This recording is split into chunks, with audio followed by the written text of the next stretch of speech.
Thank you to the Rock Island Library and to our librarians for your role in this event. The theme this year is democracy, but it's always democracy when it's the Frieze lecturers. Thank you for your part in helping to make America a civil society that's worth living in. All right, now, can you hear me now?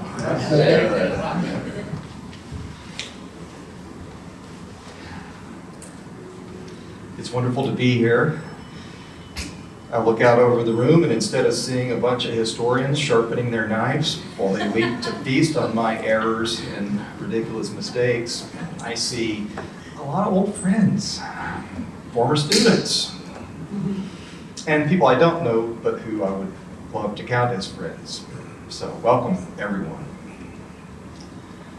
It's a privilege to be with you today to discuss one of the most interesting and remarkable and fascinating figures in American history, Abraham Lincoln. Today, I think most Americans know Lincoln as a 19-foot tall marble icon who sits in his chair in his memorial and looks out across the mall of the nation's capital. But most people don't know all that much about Abraham Lincoln. How well do you really know him? Did you know that Honest Abe liked popcorn? That his favorite game to play was bowling? Did you know he was the first president born outside of the original 13 colonies? Or that he's the only president to hold a patent for an invention?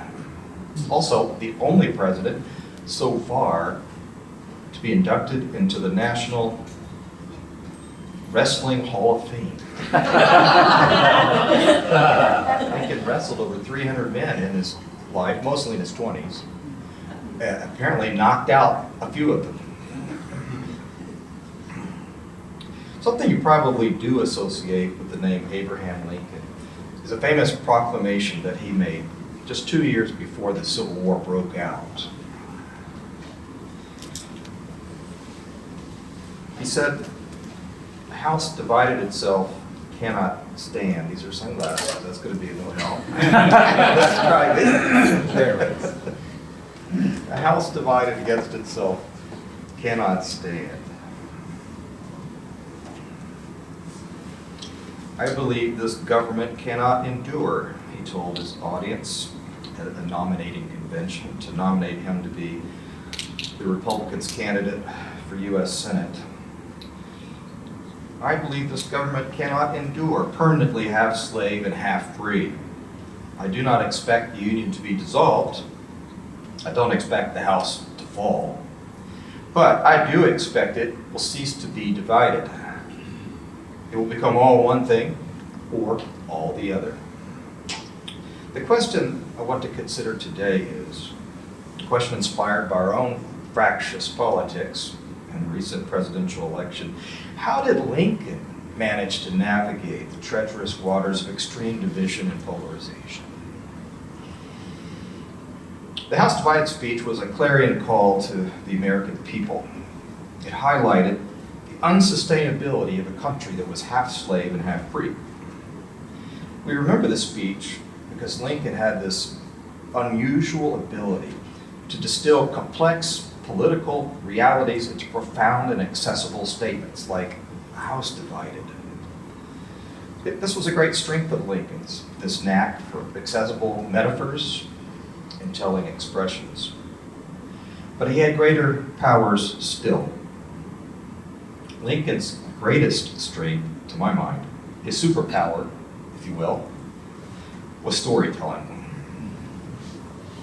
What I want to do today is examine how Lincoln's response to polarization was to tell a story, a very big story about the United States.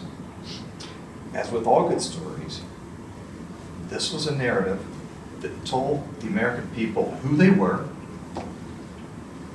and what they should do next. Now, it's not exactly news to you, I bet, that Lincoln was a good storyteller. On January 28, 1862, George Templeton Strong met with President Lincoln to discuss reforms in the Army Medical Bureau. Now, Strong was a conservative New York lawyer. He was an elitist and proud of it.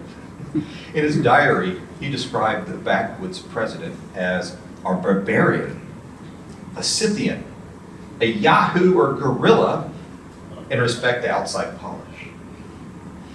But the president was also good with the yarn, and Strong told one in his diary, taking care to reproduce Lincoln's exact dialect. The discussion was about the pressure from abolitionists for the president to take some action against slavery. And to this, Lincoln said, "Well, that reminds me of a party of Methodist parsons that was traveling in Illinois when I was a boy, and they had a branch of a river to cross that was pretty hard, ugly to cross, because the water was up. And they got to considering and got to discussing how they should get across it. And they talked about it for 2 hours. And one of them thought they ought to cross one way, and the other one thought they ought to cross over here. And they argued and argued and argued, till at last an old brother put in, and he says, "Brethren, this here talk ain't no use. I never cross a river until I come to it." It was a characteristic Lincoln moment. He deflected the question of what he was going to do about slavery, using that story as a device to explain his policy. And in that display of folksy wisdom, he got his listeners to laugh. Now, these kind of stories made Lincoln popular with judges and with juries. They lifted his own spirits, and they helped him connect with people despite his melancholy. His stories conveyed complex ideas simply, and they often disarmed opponents. Not that everyone always appreciated his stories.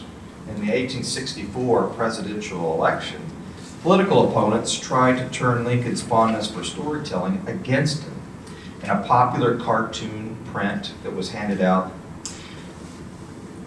"Columbia Demands Her Children," read the title. And the cartoon shows the goddess of liberty pointing to the president who has called up more troops for the war. And she demands, "Mr. Lincoln, give me back my 500,000 sons." The bewildered president responds, "Well, the fact is, and by the way, that reminds me of a story." The cartoon depicted Lincoln's storytelling as the work of a babbling, befuddled old man who was trying to distract the nation from the momentous issues of the day. Lincoln's friends, however, understood that storytelling was central to his character. Hugh McCulloch was Lincoln's Secretary of the Treasury, and he recalled that the habit of storytelling became part of his nature, and he gave free rein to it even when the nation seemed to be trembling in the balance.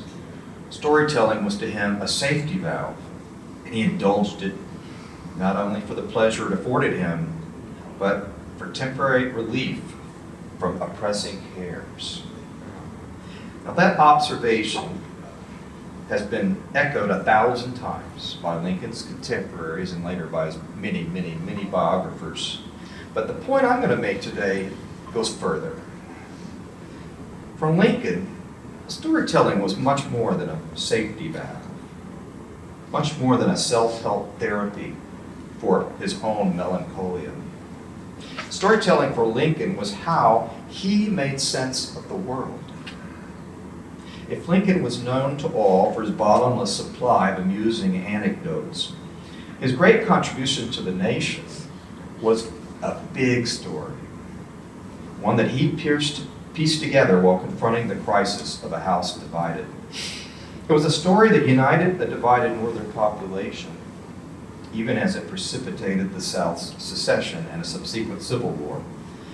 In time, Lincoln's story became a battle cry, and then it became conventional historical wisdom, and then it faded away and was forgotten. Students today know that Lincoln had led the nation as its commander-in-chief. They don't know anything at all about his equally important role as historian-in-chief. Do you know it? That old story? I propose we give a hearing to the greatest story Lincoln ever told, and consider what lessons it might offer us in our own crisis with the House divided. In the late 1830s, Lincoln began to write up a historical narrative that, like all good stories, had a beginning, a setting, a cast of characters, including heroes and villains, a plot, and compelling metaphors and illustrations like those that accompany any well-told tale. From its beginning, Lincoln's story of the nation employed traditional ingredients of conflict, crisis, resolution, suspense, and enigma. Because his political drama unfolded over the course of his life and was unfinished at the time of his death, the ending to his story was never certain. And his point of view shifted over time as well. At first, in 1838, he told the story as an omniscient observer. But later, as he saw himself being pulled into the story as one of its key protagonists, Lincoln had to switch to the first-person voice. Ultimately, Lincoln came to see the Civil War as a story whose outcome would be decided not by men, but by God. In Lincoln's day, like today, Americans were happy to celebrate the patriots who had founded this country. Yet these were fleeting moments for them, just like they are for us. I mean, how seriously do most people take the 4th of July? We Americans, by nature, live in the present. We don't dwell on the past. Our collective memory fades quickly. The names and deeds of our founders often slip into the recesses of our minds. And this is where Lincoln stands out. From the beginning, Lincoln wanted to prevent this slide into forgetfulness. Lincoln's great story of America emphasized the connection between the founding generation, his own time, and future generations to come. Born in 1809, Lincoln grew up as the last of the founding fathers aged and died. When Lincoln was born, Thomas Jefferson still had 1 month left in the White House.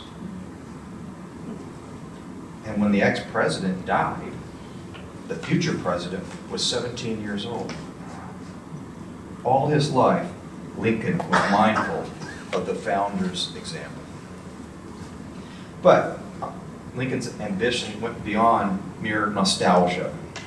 He retold the story of America's founding in a way that honored the original patriots and reimagined the national legacy for all humanity.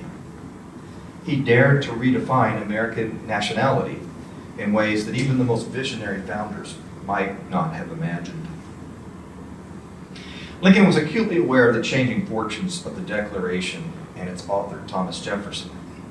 In less than 80 years, Jefferson's assertion of principle had gone from self-evident truth to a glittering generality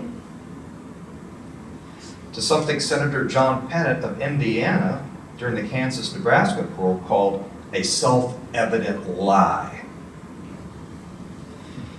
Each generation since the founding had claimed its own version of Jefferson, often in contradictory ways. Lincoln likened this to two tipsy men struggling to put on each other's coat in a bar and ending up in the other's coat and not knowing what the hell's going on. He warned that the current generation, the generation of the 1830s and 40s and 50s, was in danger of losing the foundational principle of American republicanism. Lincoln's deep connection to the founding generation is evident in his speeches and his actions. Lincoln was a great admirer of what he called the old-time men, patriots who not only articulated a great principle of universal importance, but fought for it too. Their success in the Great Revolution of 1776 had earned them a permanent place in the pantheon of the nation's benefactors. From Washington to Jefferson to Henry Clay, these men labored to establish a political system based on human equality and liberty for all. But Lincoln worried that the sons and the daughters might not be as noble as the fathers and mothers. On the question of liberty as a principle, he wrote to a lawyer friend in 1855, "We are not what we have been. When we were the political slaves of King George," wrote Lincoln, "and we wanted to be free, we called the maxim that all men are created equal a self-evident truth. But now, when we have grown fat and have lost all dread of being slaves ourselves, we have become so greedy to be masters that we can call the same maxim a self-evident lie." The 4th of July was not quite dwindled away. It's still a great day for the burning of firecrackers, concluded Lincoln. The more things change. Lincoln believed the descendants of the founders had fallen horribly short of their ideals. And as he contemplated this sad observation, he also became convinced only a new national narrative could lead Americans back to their heritage. Lincoln's contemporaries, forgetful of their past, were easy targets for demagoguing politicians. So it wasn't enough, thought Lincoln, for Americans to have a schoolchild's understanding of the definitions and axioms of a free society. They needed to recommit themselves to addressing the great unfinished tasks before them. So Lincoln relentlessly directed attention to Jefferson's immortal paper, the Declaration of Independence. In an 1859 letter reflecting on Jefferson's birth anniversary, Lincoln praised Jefferson this way: "All honor to Jefferson, to the man who, in the concrete pressure of a struggle for national independence by a single people, had the coolness, the forecast, and capacity to introduce into a merely revolutionary document an abstract truth, applicable to all men, to all times, and so to embalm it there, that today and in the coming days it will be a rebuke and a stumbling block to the very harbingers of appearing tyranny and oppression." Now, scholars argue about whether Jefferson would have recognized his own motives in Lincoln's account. However, I can tell you that Jefferson was a tireless custodian of his own words, noting every change made to his original texts. In his last letter, which he wrote for the 50th anniversary of the American independence, Jefferson saw hope for others in the continuing example of America's experiment in self-government. He wrote, "All eyes are opened, or opening, to the rights of man." This he wrote, and this Jefferson meant. In this respect, Jefferson was already living in the country that Lincoln was imagining. Lincoln saw the Declaration as two documents. On the one hand, it was merely a revolutionary statement of grievances justifying the colonist separation from Britain. Thus far, Lincoln and his rival, Stephen Douglas, agreed. But where Douglas was all too ready to stop there, Lincoln pressed on. He discerned more than that in the Declaration, and he asserted it as a document asserting an abstract truth to the effect that all men were created equal. Now, Douglas had a problem with that. Douglas told audiences that the statement, all men are created equal, had to be glossed. It had to be interpreted to avoid the uncomfortable dichotomy of liberty existing in a land of slavery. But Lincoln saw this abstraction deep in the heart of the Declaration as the very bulwark of American liberty and independence.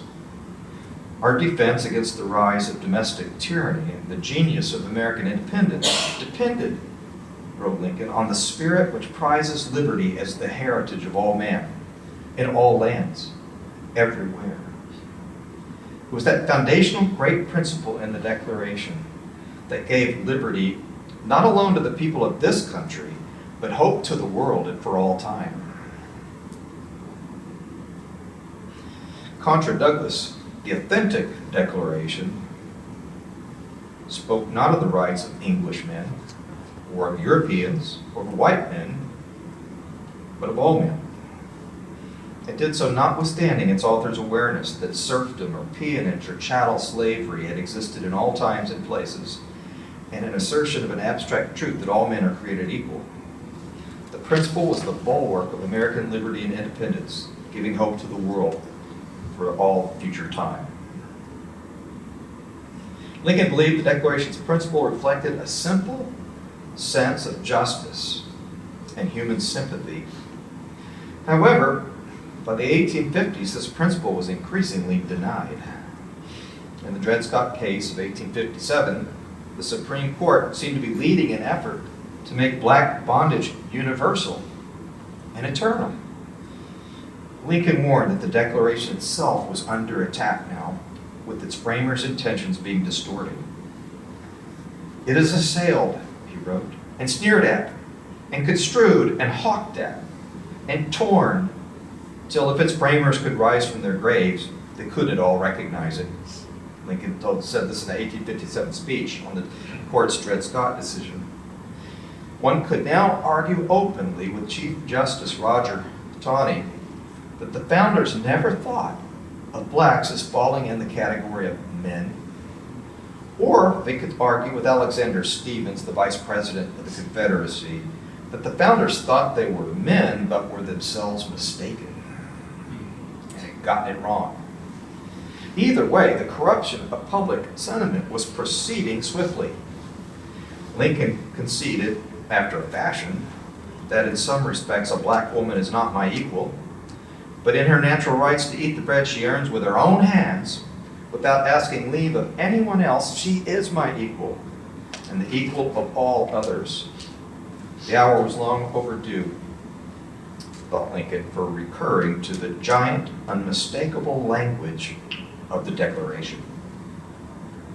In speaking of all men as created equal, the framers of the Declaration were not asserting that all men were at that time actually and equally enjoying the inalienable rights of life, liberty, and the pursuit of happiness. Nor were they in a position to confer that gift. Rather, Lincoln argued, the assertion of that right at that time should be better thought of as a promise free people were making to themselves and to others yearning to be free.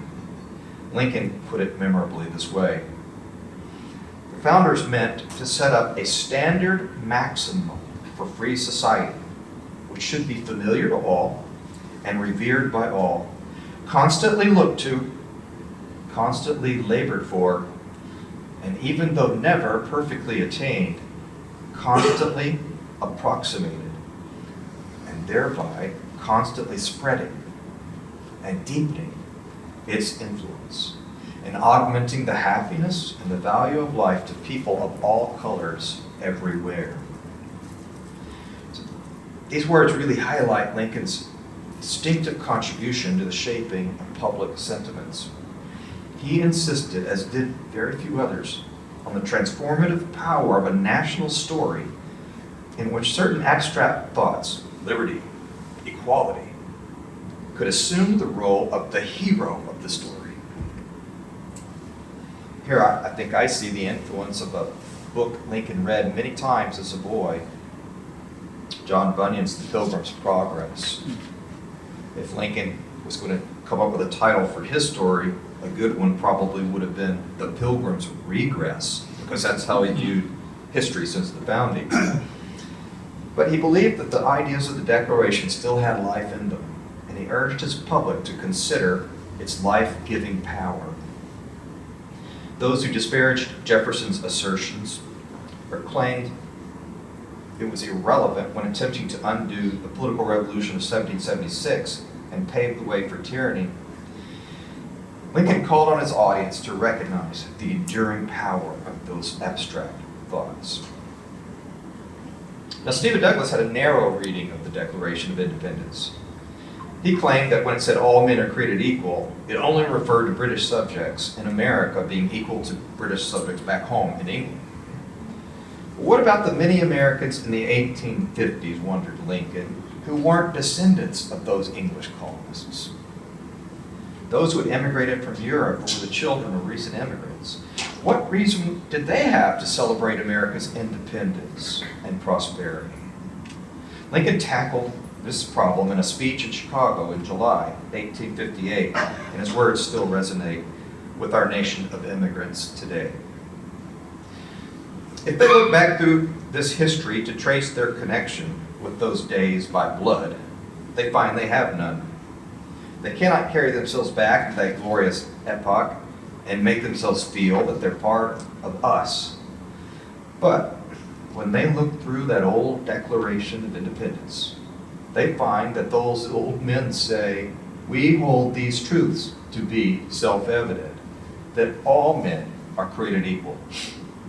And now they may feel that moral sentiment taught in that way evidences their relationship to those men, that it is the father of all moral principle in them, and that they may have a right to claim it as though they were blood of the blood and flesh of the flesh of the men who wrote that declaration. And so they are.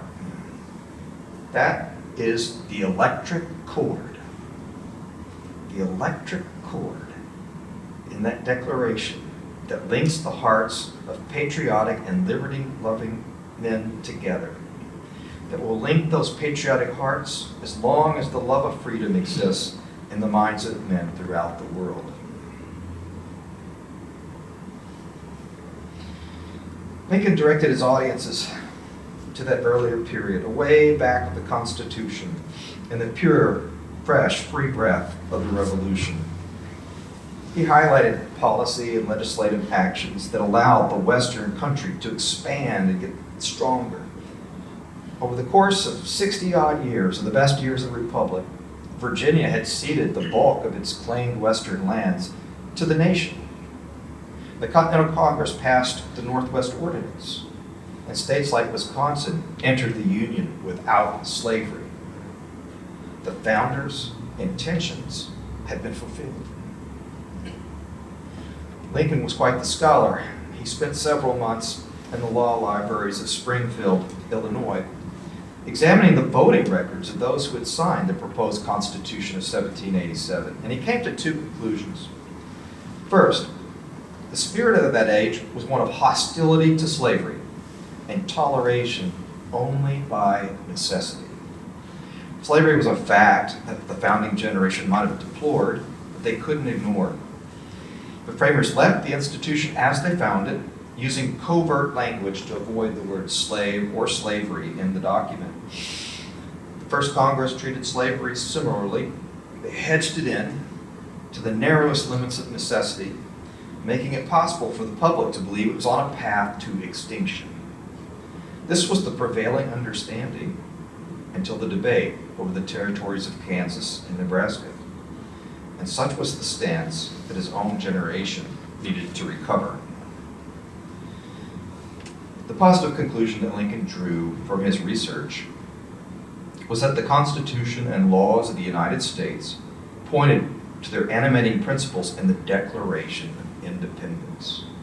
This regime was meant to secure consent before governing and ensure that everyone enjoyed the fruits of their labor. It presumed the right of free labor to improve their condition, which was the principle behind the government's formation. The electric cord that bound the latest immigrant to the generation that made the revolution also encircled the lowliest laborer. Lincoln offered himself as proof that any child could aspire to occupy the White House. Lincoln infused his understanding of the Declaration into his statement of the Union cause. It is a struggle for maintaining in the world that form and substance of government whose leading object is to elevate the condition of men, to lift artificial weights from all shoulders, to clear the paths of laudable pursuit for all, to afford all an unfettered start and a fair chance in the race of life. That blend of moral principle and enlightened self-interest then could sustain the will to preserve the Union. I think it's interesting that for all of his calls for reverence for the law, Lincoln did not regard the U.S. Constitution as the uppermost document for the United States. The Constitution and the Union that it sought to preserve were only proximate causes of American success, thought Lincoln. At a deeper level was a philosophical cause, a principle entwined with the human heart. And Lincoln found this principle in the Declaration's proclamation of liberty to all, a promise for which people would fight and endure much. This principle was as necessary in 1861 as in 1776.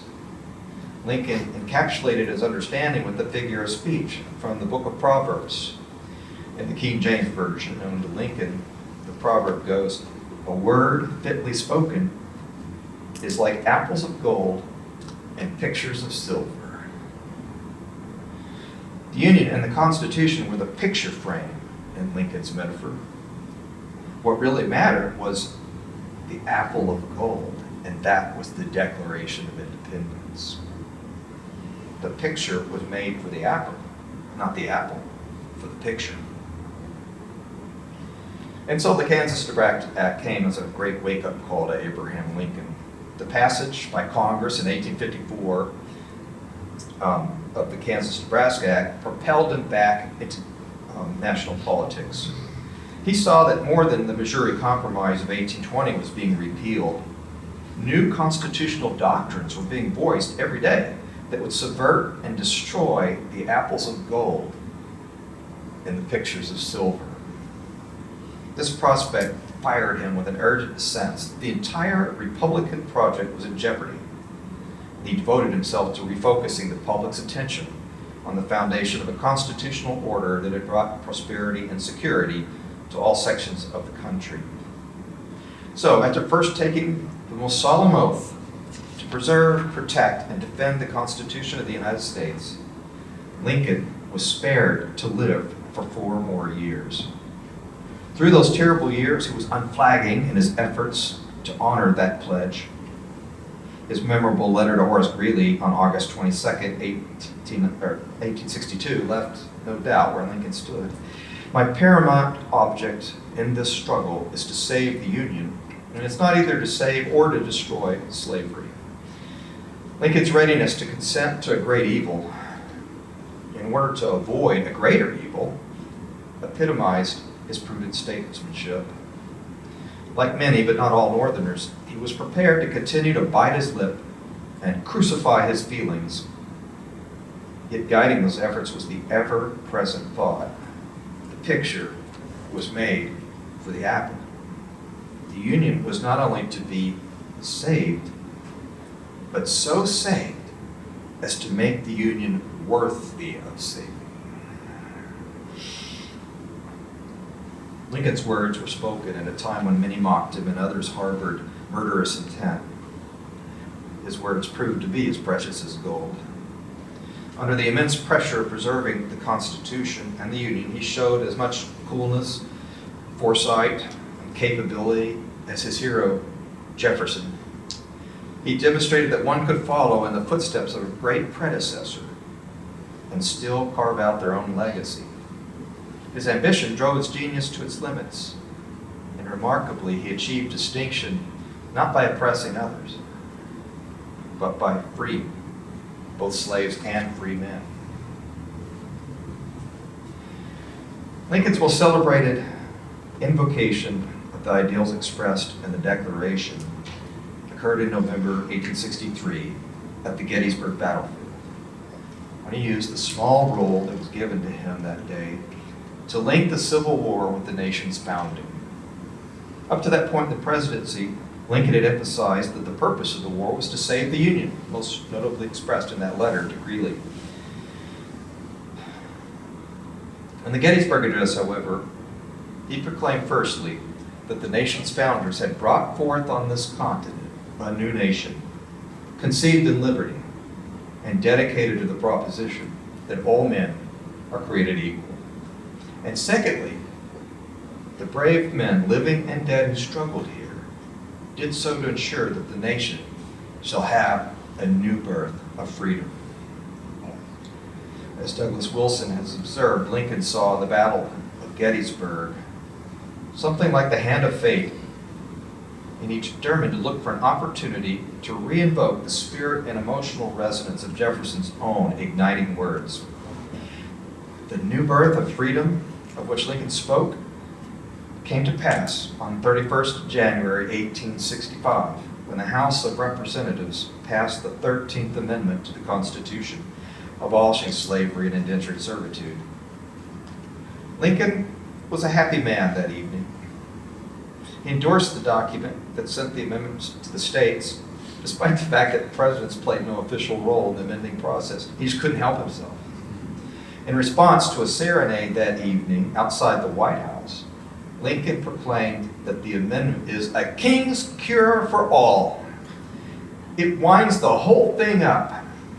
He couldn't but congratulate all present, and himself, and the country, and the whole world upon this great moral victory.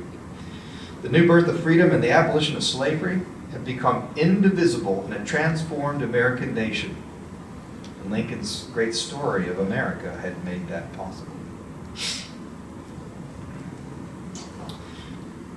To understand a life as rich and as complex as Lincoln is not an easy task. So many questions here remain. Was Lincoln merely restoring what the founders had created, as he claimed? Or did he, under the guise of preserving the Union, refound it on principles that were way more radical than those acceptable to the revolutionary generation? Scholars will argue about that till the cows come home. In my view, Lincoln was both a restorer and a refounder. And this duality is at the heart of the story Lincoln told about America. As a historian, I can tell you it's hard to recognize a statesman's greatness sometimes.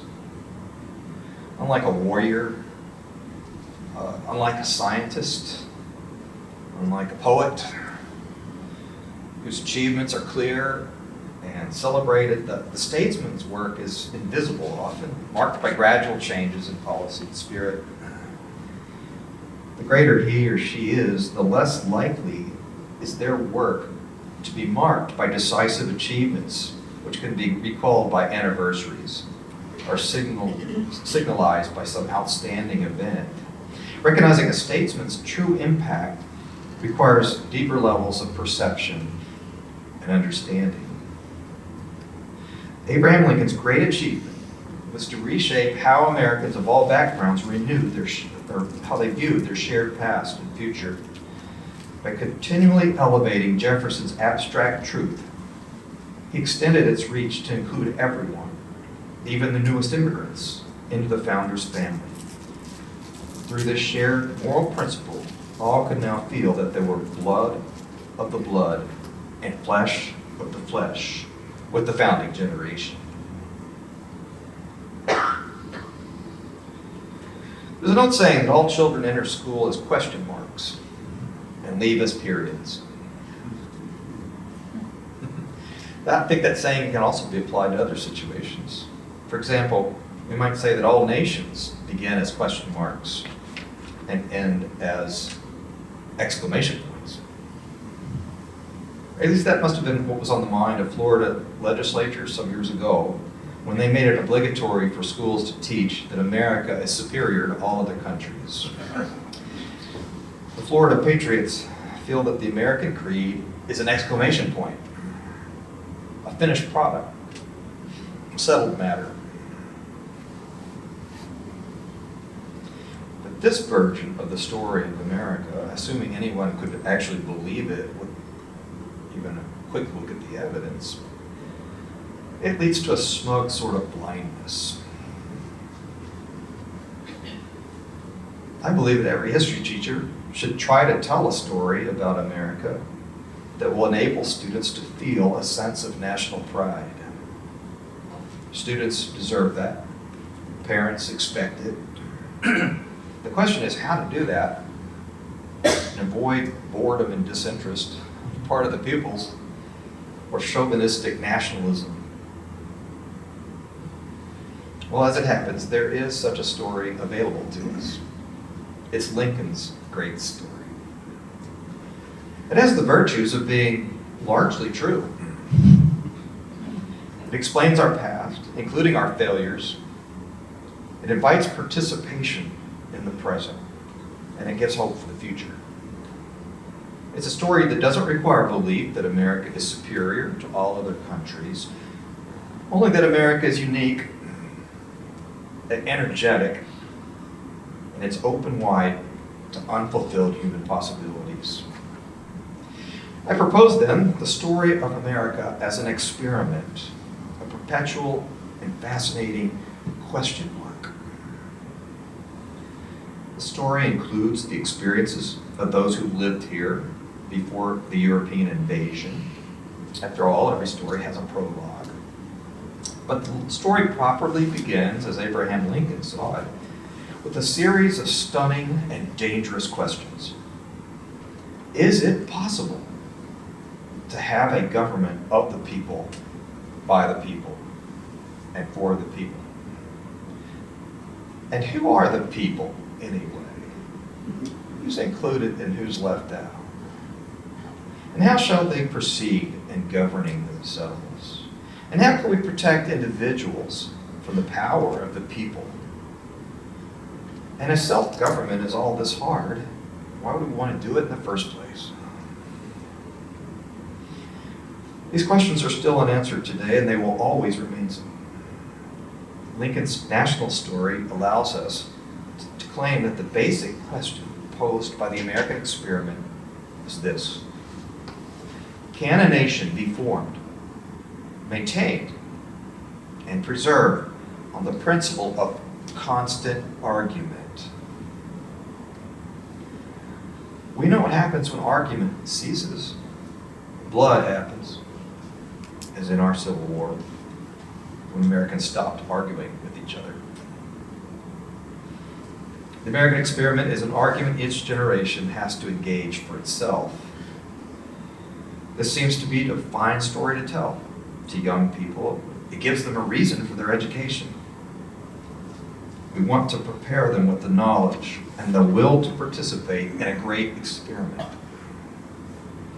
We want to teach them how to argue, help them discover what questions are worth arguing about. And of course, we want to make sure they know what happens when arguments cease. No one is excluded from the story. Every group has made good arguments and bad ones. All points of view are admissible. The only thing we have to fear is that someone will insist on telling the story with an exclamation point instead of Lincoln's question mark. The American experiment has not ended. A nation born of revolution will forever struggle against internal chaos. A nation founded on universal rights will always wrestle against the forces of particularisms. A nation of immigrants is not going to be of one mind about the nation's borders. And a nation born in contradiction, liberty in a land of slavery, sovereignty in a land of conquest, that nation will forever argue over the meaning of its history. American democracy has faced genuine and sometimes existential threats. The hard truth is that the experiment of American democracy will never be finished so long as the promises of equality and liberty for all remain unfulfilled. The temptation to give in despair or paranoia about one's enemies is understandable. But fears about the fragility of American democracy should be tempered with the recognition that democracy's essential and demonstrated malleability, its capacity for adaptation, for improvement, for expanding inclusivity. All those things can be and historically have been a source of strength and resilience in this country, as well as vulnerability. Thank you very much.